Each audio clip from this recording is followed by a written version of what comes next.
voilà remis de mes émotions suite à ma baignade dans la piscine du diable hier. Donc toujours à Livingstone, et en fait ici il y a énormément d'activités à faire, activités sportives ou quoi. Il y a soit l'élastique, rafting,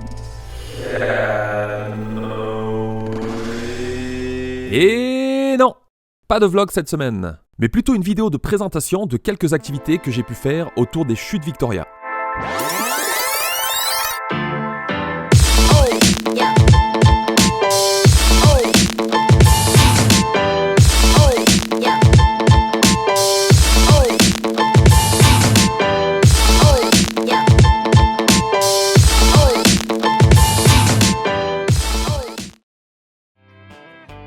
On commence avec une activité que je n'avais pas faite depuis très longtemps. Une balade à cheval. Une activité que vous pouvez faire proche des chutes Victoria, que vous soyez en Zambie ou du côté du Zimbabwe. Comme la plupart des activités dans cette région d'ailleurs. Alors oui, pour rappel, le Zambèze symbolise la frontière entre la Zambie et le Zimbabwe. Vous pouvez observer les chutes Victoria de la Zambie et du Zimbabwe, et cette région est certainement la plus touristique pour ces deux pays. Ce ne sont donc pas les activités et excursions qui manquent, et bien sûr, vous n'aurez pas de mal à trouver une compagnie pour organiser toutes vos sorties. J'ai fait cette promenade à cheval avec la compagnie Livingstone's Adventure. Très bonne compagnie, bien organisée et tout s'est bien passé. Parmi tous les tours possibles, j'ai choisi de faire le tour classique de 2 heures pour environ 70 €. Période de Covid oblige, j'ai eu la chance d'être seul pour faire ce tour. Nous étions du côté Zambie et la promenade se fait en partie dans une zone protégée, ce qui permet de voir des animaux sauvages durant la balade. Enfin, malheureusement pour moi, une partie du parc avait pris feu peu de temps auparavant. La plupart des animaux ont donc certainement fui et nous n'en avons pas vu beaucoup. Quelques zèbres et quelques gazelles, mais rien d'exceptionnel. J'espère que vous aurez plus de chance si vous venez à votre tour jouer les cow-boys en Afrique. Une belle balade que je vous conseille de faire si vous avez un peu de temps lors de votre passage dans la région.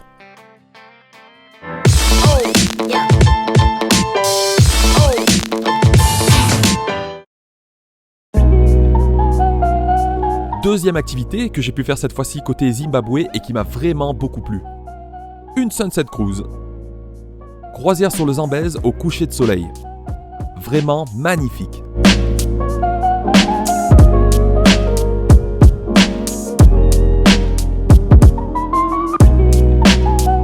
Vous pouvez opter pour une petite croisière plus simple et peut-être plus festive. Mais perso, je me suis fait plaisir et j'ai pris l'option croisière avec dîner. Sans aucun regret.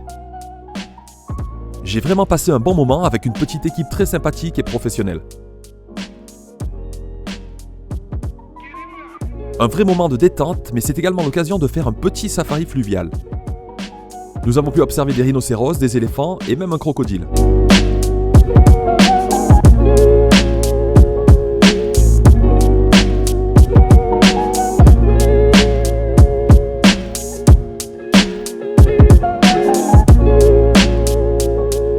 Ça en savourant un bon cocktail. J'ai fait cette croisière avec la compagnie Wild Horizon pour 90 $. C'est un petit budget mais bon, cela inclut la croisière, on observe les animaux, le coucher de soleil, boissons et cocktails à volonté, dîner, bref, c'est un bon rapport qualité-prix. Le coucher de soleil était vraiment magnifique et le dîner très bon.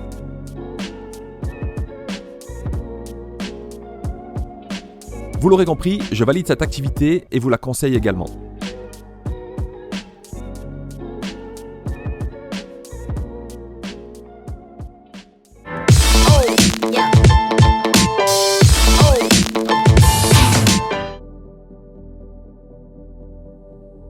Est-il vraiment nécessaire de présenter cette troisième activité ? C'est en effet avant tout pour ça que l'on voyage jusque là-bas.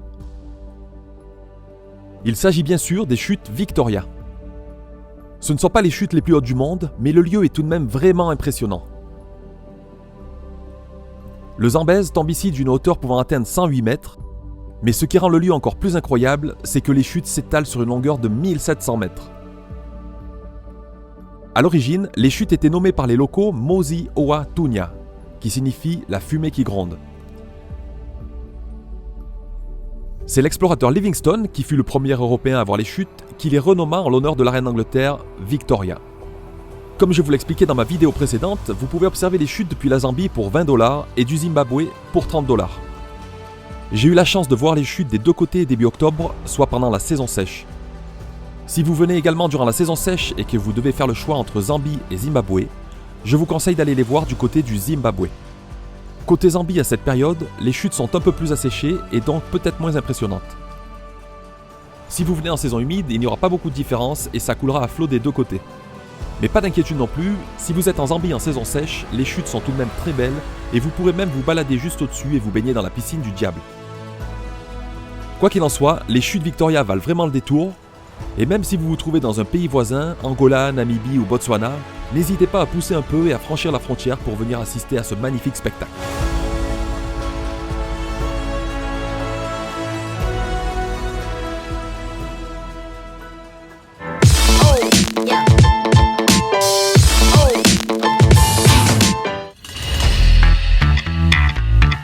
Un peu de sport, mais surtout des sensations fortes pour cette quatrième activité. Faire du rafting sur le Zambèze, voilà une excursion unique. Une fois de plus, que vous soyez en Zambie ou au Zimbabwe, vous pourrez descendre le Zambèze en rafting.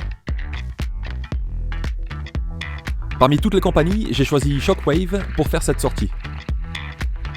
120$ pour faire quasiment 4 heures de descente sur le Zambèze. Cela inclut également le déjeuner en pleine nature. Très bien organisé et tout est mis en place pour la sécurité.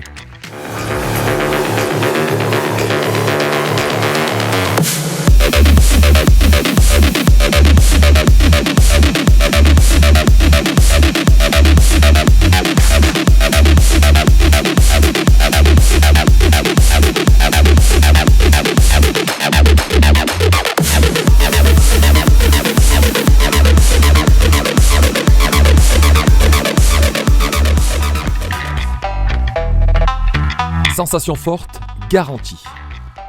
Bien sûr, vous n'êtes pas pendant 4 heures dans les rapides, il y a également beaucoup de moments calmes durant lesquels vous pouvez observer les magnifiques paysages. Bref, le rafting, c'est validé. Vous l'aurez compris, ce ne sont pas les activités qui manquent dans la région. Vous pourrez également faire du saut élastique, de la tyrolienne, un tour en hélicoptère ou en ULM au-dessus des chutes. De quoi passer de très bonnes vacances. Encore faut-il avoir un bon budget. Les backpackers se contenteront sûrement d'aller voir les chutes et de profiter de l'ambiance de Livingstone en Zambie ou de la ville de Victoria Falls au Zimbabwe.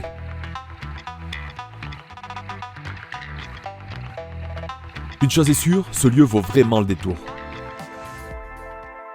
C'est un incontournable à ajouter sur votre liste. Yeah.